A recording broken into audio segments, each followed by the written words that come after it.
তো এবারে আমরা আলোচনা করব ঈশ্বরচন্দ্র বিদ্যাসাগর নিয়ে। আপনারা জানেন যে আপনাদের সিলেবাসে কিন্তু ঈশ্বরচন্দ্র বিদ্যাসাগর রয়েছেন। তো আমাদের ঈশ্বরচন্দ্র বিদ্যাসাগরকে খুব ভালো করে জানতে হবে। তো ঈশ্বরচন্দ্র বিদ্যাসাগর সম্বন্ধে কিছু কনসেপ্ট আপনাদের সঙ্গে তুলে ধরব। তারপর কিছু ওয়ানলাইনার কোয়েশ্চন, বেশ কিছু প্রশ্ন আছে যেগুলো ওয়ানলাইনার কোয়েশ্চন, প্রশ্ন এবং উত্তর, এইগুলো আমরা আলোচনা করব। তো প্রথমে বিদ্যাসাগর একটা বাণী দিয়ে স্টার্ট করি, কারণ পরীক্ষায় আসতে পারে যে এই বাণীটা কে বলেছিলেন, তখন আপনাদের কিন্তু এই বাণীগুলা জানতে হবে। তো ঈশ্বরচন্দ্র বিদ্যাসাগর বলেছিলেন, বিদ্যা হলো সব থেকে বড় সম্পদ। বিদ্যা শুধু আমাদের নিজেদের উপকার করে না, প্রত্যক্ষ পরোক্ষভাবে গোটা সমাজের কল্যাণ সাধন করে। এই কথাটা বলেছিলেন ঈশ্বরচন্দ্র বিদ্যাসাগর। ক্লিয়ার?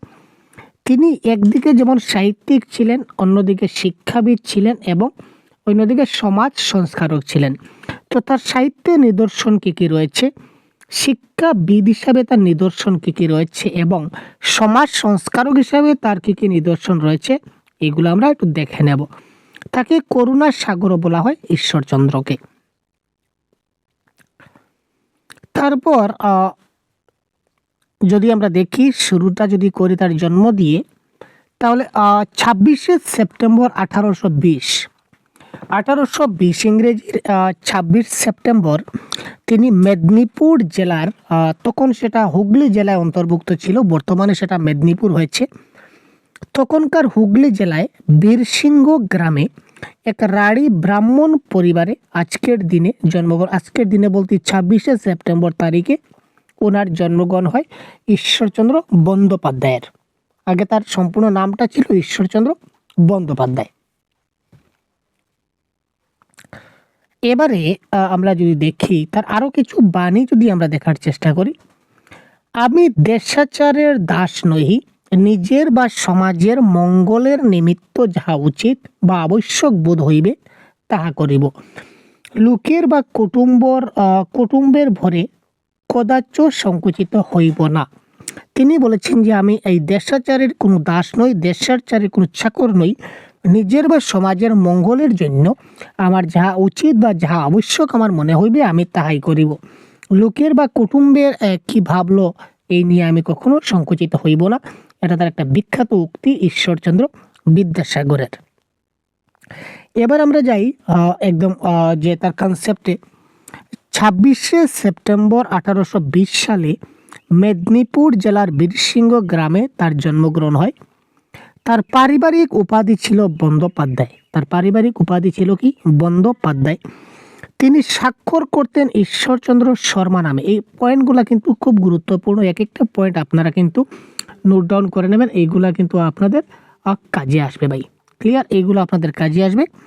তিনি স্বাক্ষর করতেন ঈশ্বরচন্দ্র শর্মা নামে। তিনি কিন্তু ঈশ্বরচন্দ্র বিদ্যাসাগর যে বলি বা ঈশ্বরচন্দ্র বন্দ্যোপাধ্যায় করি, তিনি স্বাক্ষর করতেন, তিনি যে সিগনেচার মারতেন এখানে কিন্তু ঈশ্বরচন্দ্র শর্মা তিনি লিখতেন।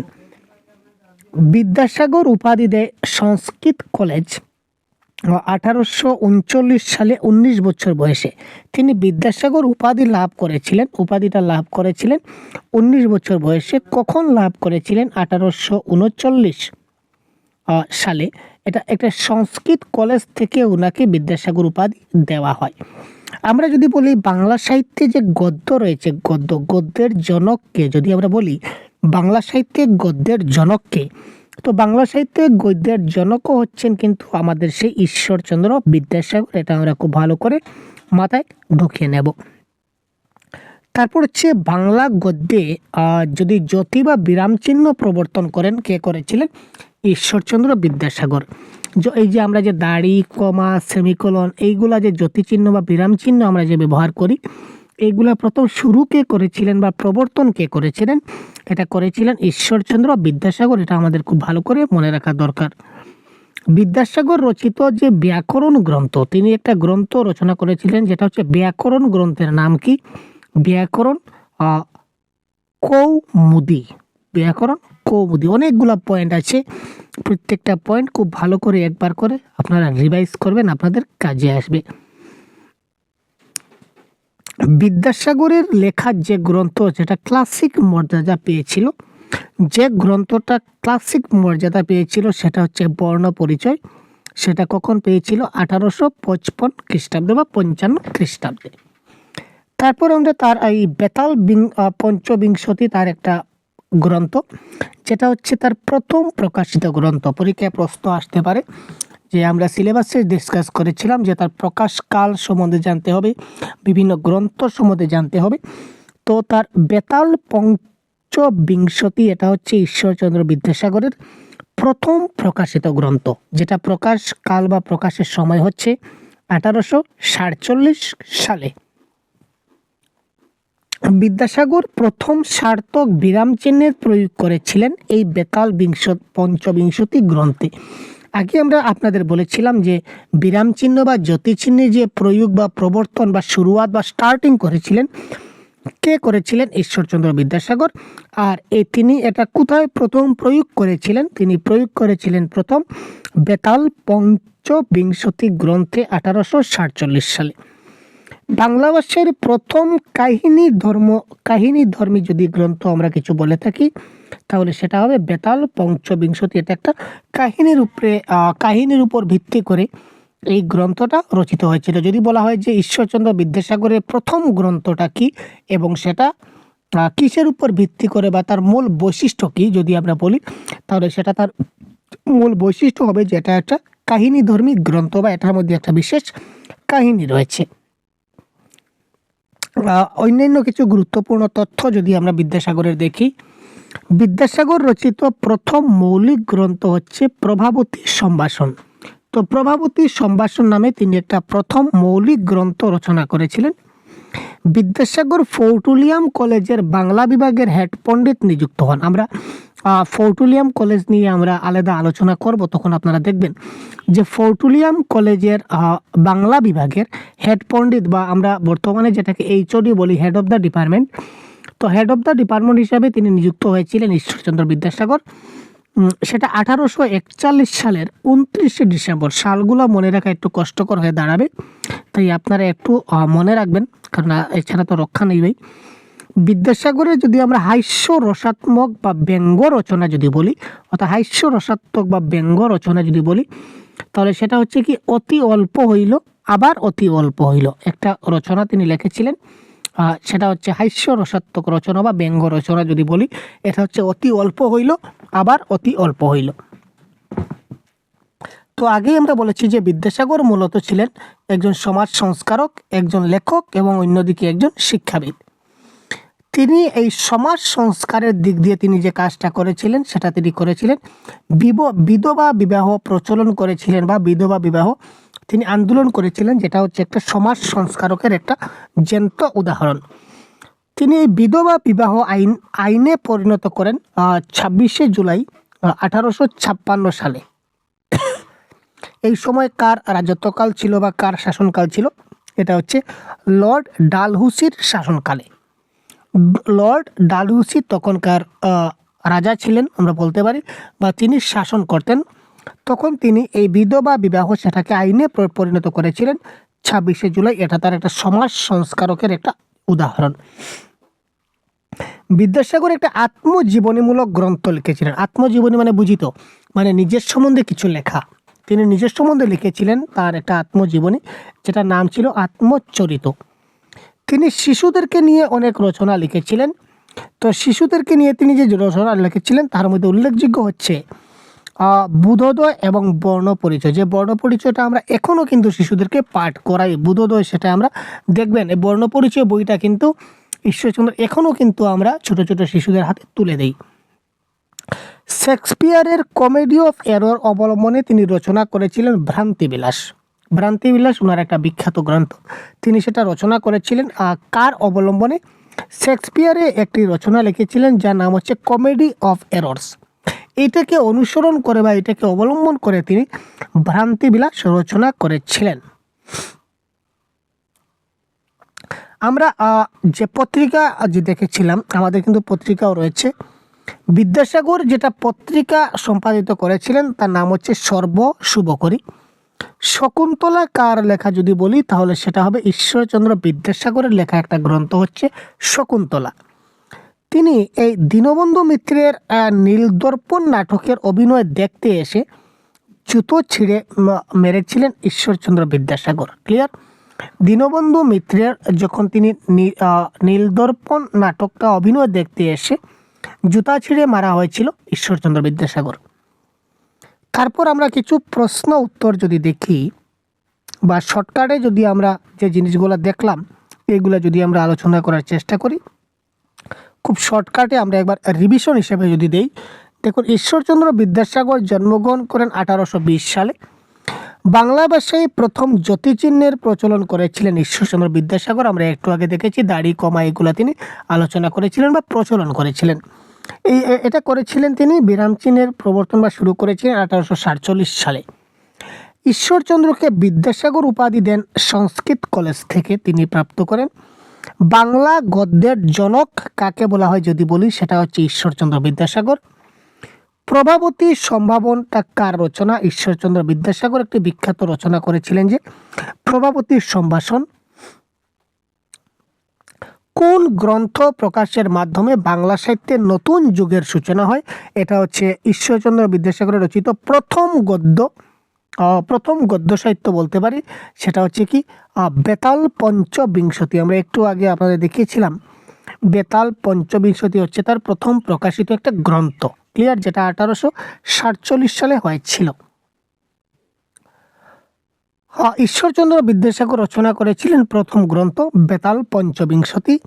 বিদ্যাসাগরের কোন বইটি ক্লাসিক মর্যাদা লাভ করেছিল? যেটা বর্ণ পরিচয়, যেটা বলেছিলাম যে এখনও কিন্তু আমরা শিশুদের হাতে তুলে দেই।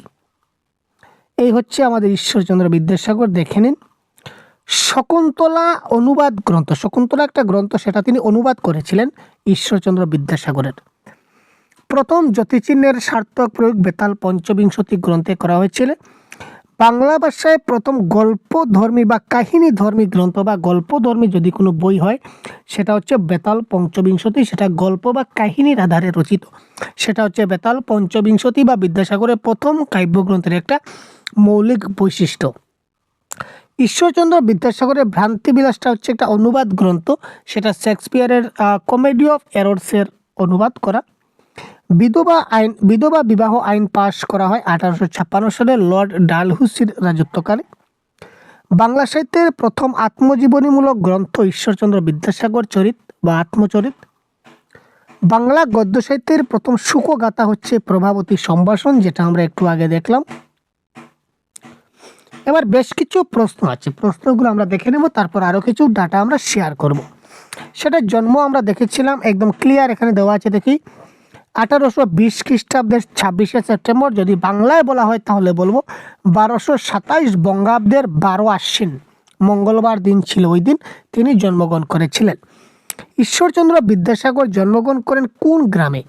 বর্তমানে যেটা পশ্চিম মেদিনীপুর বলা হয় কলিকাতার, সেই পশ্চিম মেদিনীপুর জেলার বীরসিংহ গ্রামে তিনি জন্মগ্রহণ করেছিলেন। ঈশ্বরচন্দ্র বিদ্যাসাগরের পিতামহ, তার পিতামহের নাম ছিল রমজয় তর্কভূষণ। তার পিতার নাম ছিল ঠাকুরদাস বন্দ্যোপাধ্যায় এবং মায়ের নাম ছিল ভগবতী দেবী। মায়ের নাম বাবার নাম হয়তো পরীক্ষায় নাও আসতে পারে, সেটা তেমন ইম্পর্টেন্ট না, তবুও জেনে রাখা ভালো। ঈশ্বরচন্দ্র বিদ্যাসাগরের আসল নাম কি? আগে বলেছিলাম যে ঈশ্বরচন্দ্রের যে পারিবারিক উপাধি ছিল বন্দ্যোপাধ্যায়, তাই ওনার যে নাম ছিল সেটা ছিল ঈশ্বরচন্দ্র বন্দ্যোপাধ্যায়, কিন্তু তিনি স্বাক্ষর করতেন বা সিগনেচার করতেন সবসময় ঈশ্বরচন্দ্র শর্মা নামে। বিদ্যাসাগর কলিকাতায় আসেন কবে? 1828 সালে তিনি কলকাতায় আসেন। বিদ্যাসাগর কলকাতার কোথায় আশ্রয় নিয়েছিলেন? জগদ্দুর্লভ সিংহ এর পরিবার, একটি পরিবার ছিল, পরিবারের মালিকের নাম ছিল জগদ্দুর্লভ সিংহ, তার পরিবারে তিনি আশ্রয় নিয়েছিলেন কলকাতায় এসে। তিনি সংস্কৃত কলেজে কবে ভর্তি হন এবং কত খ্রিস্টাব্দে? তিনি 1829 খ্রিস্টাব্দে ভর্তি হয়েছিলেন ব্যাকরণের 3য় শ্রেণীতে। তারপর বিদ্যাসাগর সংস্কৃত কলেজে ইংরেজি শ্রেণীতে ভর্তি হন 1830 খ্রিস্টাব্দে। বিদ্যাসাগরের যে বিবাহ করেছিলেন সেটা করেছিলেন 1834 খ্রিস্টাব্দে। তার যে স্ত্রীর নাম ছিল, কার সঙ্গে বিবাহ হয়েছিল যদি বলি সেটা হবে দীনময়ী দেবীর সঙ্গে তার বিবাহ হয়েছিল। বিদ্যাসাগরের কবে ন্যায় শ্রেণীতে পঠন পাঠন করে, অর্থাৎ আইন বিষয়ে তিনি কবে পড়াশোনা করেছিলেন? 1840 এবং 41 খ্রিস্টাব্দে তিনি আইন নিয়ে পড়াশোনা করেছিলেন বা ন্যায় শ্রেণীতে পঠন পাঠন করেছিলেন। ঈশ্বরচন্দ্র হিন্দু ল কমিটির পরীক্ষা দিয়েছিলেন। এই পরীক্ষাটা কবে দিয়েছিলেন? 1839 খ্রিস্টাব্দের 22শে এপ্রিল। এইগুলো আপনারা কপিতে নোট ডাউন করে নেবেন, না হলে সনগুলো কিন্তু মনে থাকবে না। ঈশ্বরচন্দ্র বিদ্যাসাগর উপাধিটি লাভ করেন কবে? 1839 খ্রিস্টাব্দের 16 মে ল কমিটির কাছ থেকে তিনি যে শংসাপত্রটি পান, তার নামের সঙ্গে প্রথম বিদ্যাসাগর উপাধিটি যুক্ত হয়, যেটা সংস্কৃত কলেজে হয়েছিল। এই দেখুন কোন প্রতিষ্ঠানটা হচ্ছে সংস্কৃত কলেজ, এবং সেখানে পার্টিকুলার যদি দেখি তাহলে এই যে ল কমিটি, যেটা এই ল কমিটির কাছ থেকে তিনি যে প্রশংসাপত্রটি পান, সেখানে তিনি বিদ্যাসাগর উপাধিটি তার সঙ্গে যুক্ত হয়েছিল। এটা 1839 খ্রিস্টাব্দের 16 মে তারিখ ছিল। তার এই সংস্কৃত কলেজের তার শিক্ষাটা কবে সমাপ্ত হয়েছিল? 1841 খ্রিস্টাব্দে তার সেই শিক্ষাটা সমাপ্ত হয়েছিল। তিনি ফোর্ট উইলিয়াম কলেজে বাংলা বিভাগের প্রধান হয়েছিলেন। কবে হয়েছিলেন? 1841 খ্রিস্টাব্দের 29শে অক্টোবর তিনি ফোর্ট উইলিয়াম কলেজের বাংলা বিভাগের প্রধান, কিংবা আমরা যদি বলি এখনকার দিনে তো HOD মানে হেড অফ দ্য ডিপার্টমেন্ট হয়েছিলেন। বিদ্যাসাগর কতদিন পর্যন্ত ফোর্ট উইলিয়াম কলেজে বাংলা বিভাগে প্রদান হয়েছিলেন? 1846 খ্রিস্টাব্দের 5 এপ্রিল পর্যন্ত। তো তিনি কতদিন HOD ছিলেন? আপনারা এখান থেকে এটা মাইনাস করলে পেয়ে যাবেন। মোটামুটি 5 বছর তিনি এই ফোর্ট উইলিয়াম কলেজের বাংলা বিভাগের প্রধান হিসাবে কাজ করেছিলেন। বিদ্যাসাগর সংস্কৃত কলেজের সহকারী সম্পাদকের ভার গ্রহণ করেছিলেন 1846 খ্রিস্টাব্দের 6 এপ্রিল। তারপর হচ্ছে বিদ্যাসাগর সংস্কৃত কলেজের সম্পাদকের পদ থেকে পদত্যাগ করেন কবে? তিনি সম্পাদকের তাকে পদ দেওয়া হয়েছিল, পদ থেকে তিনি পদত্যাগ করেছিলেন 1847 খ্রিস্টাব্দের 16 জুলাই। কখন কোথা থেকে কি প্রশ্ন আসবে বলা যায় না, তাই প্রত্যেকটা পয়েন্ট আপনাদের জন্য খুব গুরুত্বপূর্ণ হতে চলেছে। তার প্রথম গ্রন্থ আমরা এইমাত্র দেখলাম, বেতাল পঞ্চবিংশতি হচ্ছে ঈশ্বরচন্দ্র বিদ্যাসাগরের প্রথম একটা গ্রন্থ, রচিত যেটা গ্রন্থ। এই গ্রন্থটা তিনি কিসের অবলম্বনে রচনা করেছিলেন? হিন্দি একটা গ্রন্থ ছিল, যেটা হচ্ছে বেতাল 25। সেই হিন্দি বেতাল 25 অবলম্বনে তিনি সেই বেতাল পঞ্চবিংশতি গ্রন্থটা রচনা করেছিলেন।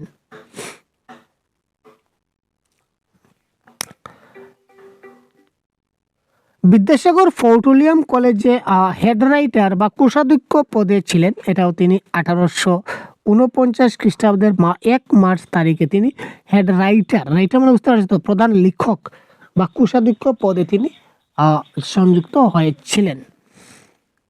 ফোর্ট উইলিয়াম কলেজের কাছ থেকে তিনি ইস্তফা দেন 1950 সালের 4 ফেব্রুয়ারি। সর্বশুভকরী পত্রিকা প্রকাশ করেন 1850 খ্রিস্টাব্দের আগস্ট মাসে। এই ধরনের বিভিন্ন প্রত্যেকটা দেখুন প্রশ্নগুলো রয়েছে, অতি গুরুত্বপূর্ণ প্রশ্ন যেগুলো আপনাদের সম্মুখে রয়েছে। আপনারা এটা একবার স্ক্রিনশট করে নিন, দেখে নেবেন, না হলে অনেক সময় যাচ্ছে। শুধু প্রশ্ন এবং উত্তরগুলো আমরা ডিসকাস করছি, আপনি এবার এটা স্ক্রিনশট করে নিন, পরবর্তী সময় দেখে নেবেন। আমি দেশাচারের নিতান্ত দাস নহি, নিজের বা সমাজের মঙ্গলের নিমিত্ত যাহা উচিত বা আবশ্যক বোধ হইবে তাহা করিব, লোকের বা কুটুম্বের ভয়ে কদাচ সংকুচিত হইব না। এই কথাটা বারবার তিনি বলেছেন।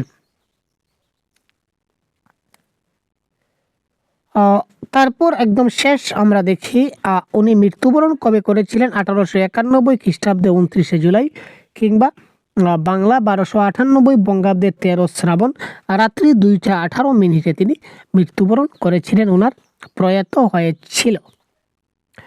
তিনি তার মায়ের নামে একটা বিদ্যালয় স্থাপন করেছিলেন, এটার নাম ছিল ভগবতী বিদ্যালয়। তার মার নাম ভগবতী দেখেছিলাম, তো তিনি তার মায়ের নামে একটা বিদ্যালয় স্থাপন করেছিলেন, যার নাম হচ্ছে ভগবতী বিদ্যালয়। সেটা স্থাপন করেছিলেন এই বীরসিংহ গ্রামে। 1890 খ্রিস্টাব্দের 14 এপ্রিল তারিখে তিনি সেই ভগবতী বিদ্যালয়টা স্থাপন করেছিলেন। অনেক প্রশ্ন দেখতে পাচ্ছেন আমরা এখানে। তার পরিবার সম্বন্ধে যদি জানি তাহলে তার 4 কন্যা এবং 1 পুত্র ছিল। হেমলতা, কুমুদিনী, বিনোদিনী, শরৎকুমারী, তার 4টা মেয়ে ছিল এবং একটা পুত্র সন্তানের নাম ছিল নারায়ণ। বিদ্যাসাগর বিশ্ববিদ্যালয় কোথায় অবস্থিত? পশ্চিম মেদিনীপুর জেলার যে সদর মেদিনীপুর শহরে তিনি বিদ্যাসাগর বিশ্ববিদ্যালয় স্থাপন করেছিলেন। বিদ্যাসাগর সেতু কোথায় অবস্থিত? ভারতের পশ্চিমবঙ্গ রাজ্যের হুগলি নদীর উপরে সে বিদ্যাসাগর সেতু কিন্তু নির্মাণ হয়েছিল। তার পুত্রের নাম নারায়ণচন্দ্র বন্দ্যোপাধ্যায়, আমরা এইমাত্র দেখেছিলাম। তো নারায়ণচন্দ্র বন্দ্যোপাধ্যায়ের বিয়ে হয়েছিল বিধবা ভবসুন্দরীর সাথে। 16 বছরের বিধবা একটা মেয়ে ছিল, ভবসুন্দরীর সাথে তার পুত্রের বিয়ে করেছিলেন 1870 খ্রিস্টাব্দে 11ই আগস্টে।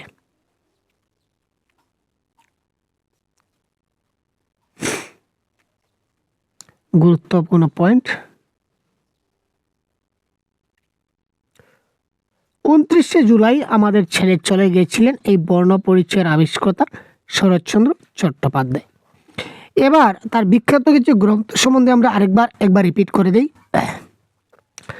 বেতাল পঞ্চবিংশতি, সেটা তিনি হিন্দি ভাষার লেখক লল্লু লালের বেতাল 85 অবলম্বনে লিখেছিলেন 1848-এ। শকুন্তলা তিনি লিখেছিলেন কালিদাসের অভিজ্ঞান শকুন্তলম অবলম্বনে রচনা করেছিলেন 1854 সালে। সীতার বনবাস, এটাও তার অনুবাদমূলক রচনা, সেটা ভবভূতির উত্তর রামচরিত অবলম্বনে লিখেছিলেন। ভ্রান্তিবিলাস আগে বলেছিলাম শেক্সপিয়ারের কমেডি অফ এরর অবলম্বনে লিখেছিলেন। বাংলার ইতিহাস অর্থাৎ মার্শনের হিস্ট্রি অফ বেঙ্গলের শেষে 9 অধ্যায় অবলম্বনে লিখেছিলেন বাংলার ইতিহাস। জীবনচরিত এবং বুদ্ধোদয়, সেটা চ্যাম্বার্সের বায়োগ্রাফি অবলম্বনে লিখেছিলেন। কথামালা ইবসের ফেবল অবলম্বনে তিনি এটা লিখেছিলেন। কথামালাটা তিনি কিসের অবলম্বনে লিখেছিলেন? ইস্পসের যে ফেবলস রয়েছে তার অবলম্বনে তিনি সেই কথামালাটাকে লিখেছিলেন। তার মৌলিক রচনা কী ছিল তার রচনা সম্বন্ধে জানতে হবে, পরীক্ষায় আসবে। প্রভাবতীর সম্ভাষণ, বিদ্যাসাগর চরিত্র, সংস্কৃত ভাষা এবং সংস্কৃত সাহিত্য বিষয়ক প্রস্তাব, বিধবা বিবাহ চলিত হওয়া উচিত কিনা না, এত দিবে প্রস্তাব বহু বিবাহ রহিত হওয়া উচিত কিনা, এ বিষয়ে তিনি বিভিন্ন প্রস্তাব করেছেন। এটা তার মৌলিক রচনা। তার লঘু রসের যে বিতর্কমূলক রচনা বা হাস্য রসাত্মক যেগুলো রচনা, এগুলো হচ্ছে অতি অল্প হইল আবার অতি অল্প হইল, তারপর ব্রজবিলাস, তারপর রত্ন পরীক্ষা, এগুলো তার লঘু রসের বিতর্কমূলক রচনা। তার সম্পাদিত গ্রন্থ কি কি? বিদ্যাসাগর কোন কোন গ্রন্থ সম্পাদনা করেছিলেন?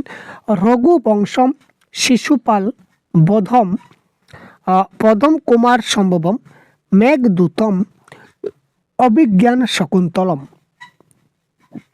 বাংলা সাহিত্যের গদ্যের জনক ঈশ্বরচন্দ্র বিদ্যাসাগর। জ্যোতিচিহ্ন বা নিয়ম প্রবর্তন করেছিলেন ঈশ্বরচন্দ্র বিদ্যাসাগর। তার ব্যাকরণ গ্রন্থের নাম হচ্ছে ব্যাকরণ কৌমুদী। বাংলা ভাষার প্রথম কাহিনীমূলক বা গল্পমূলক ধর্ম বেতাল পঞ্চবিংশতি, মৌলিক গ্রন্থ প্রভাবতী সম্ভাষণ। ফোর্ট উইলিয়াম কলেজের হেড পণ্ডিত নির্বাচন হয়েছিলেন 1841। আমি বারবার বলছি কারণ যাতে রিভাইজ হয়ে যায় এবং একটি ক্লাসে মনে থাকে অন্তত পরীক্ষার আগ মুহূর্ত পর্যন্ত আপনাদের। বিদ্যাসাগর মূলত ছিলেন সমাজ সংস্কারক, লেখক এবং শিক্ষাবিদ।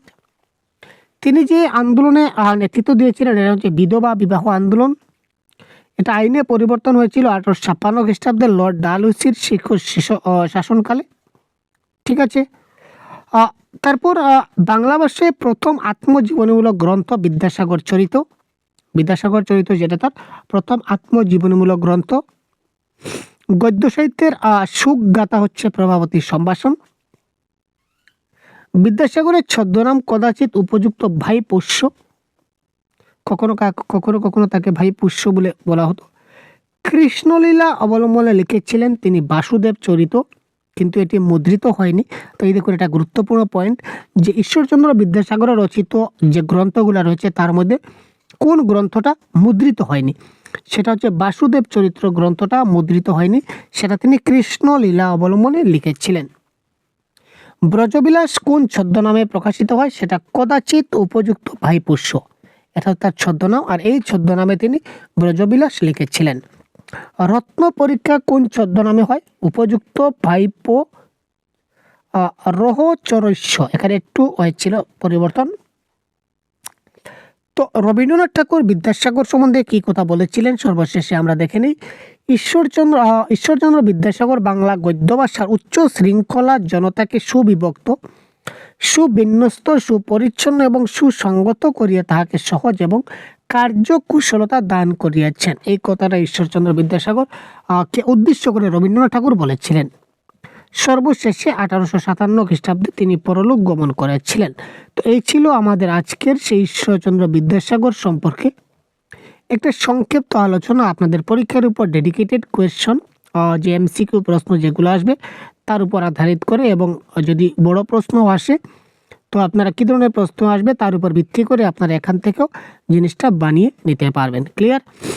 তো পরবর্তীতে কোন টপিক নিয়ে ক্লাস করলে আপনাদের যথেষ্ট উপকারে আসবে সেটা অবশ্যই আপনারা কমেন্টের মাধ্যমে জানাবেন। তো যদি সিলেবাস জানা না থাকে তো তার পূর্ববর্তী ক্লাসে আমি সিলেবাস নিয়ে আলোচনা করেছি, আপনারা চ্যানেলে গিয়ে আগের ভিডিওটা দেখে নিন, তখন সেখানে আপনারা এই সিলেবাসটা জানতে পারবেন এবং দেখতে পাবেন যে ঈশ্বরচন্দ্র বিদ্যাসাগর সম্বন্ধে আমাদেরকে কী কী জিনিসগুলো পড়তে হবে। ক্লিয়ার? তো ঝাড়খণ্ড টেটের বাংলা ভাষার প্রত্যেকটা টপিকের আমরা এই ধরনের ক্লাস আমরা দিয়ে থাকবো, আপনারা পেয়ে যাবেন। প্রত্যেকটা টপিকের ক্লাস আপনারা এলাবোরেটলি পেয়ে যাবেন। আপনাদের সহজগুরু অ্যাপ আছে, দেখতে পাচ্ছেন। এই সহজগুরু অ্যাপের কোর্সে যদি আপনারা এনরোল হয়ে যান, বাংলা ভাষার এই ধরনের 100% সম্পূর্ণ কোর্স আপনাদের সিলেবাসের অন্তর্ভুক্ত যতটা টপিক আছে প্রত্যেকটা টপিকের ক্লাস আমরা এই অ্যাপে কন্ডাক্ট করছি। সঙ্গে আপনারা mock test, practice set, live class, recorded class, PDF notes আপনারা সবগুলো পেয়ে যাবেন। যদি আপনারা এই সম্পূর্ণ কোর্সটা যদি আপনারা চান তাহলে অবশ্যই ভিডিও ডেসক্রিপশনে দেওয়া আমাদের লিংকে ক্লিক করে আমাদের অ্যাপে খুব তাড়াতাড়ি জয়েন হয়ে যান, এবং বিস্তারিত জানতে আপনারা অবশ্যই কমেন্ট সেকশনে যোগাযোগ করুন।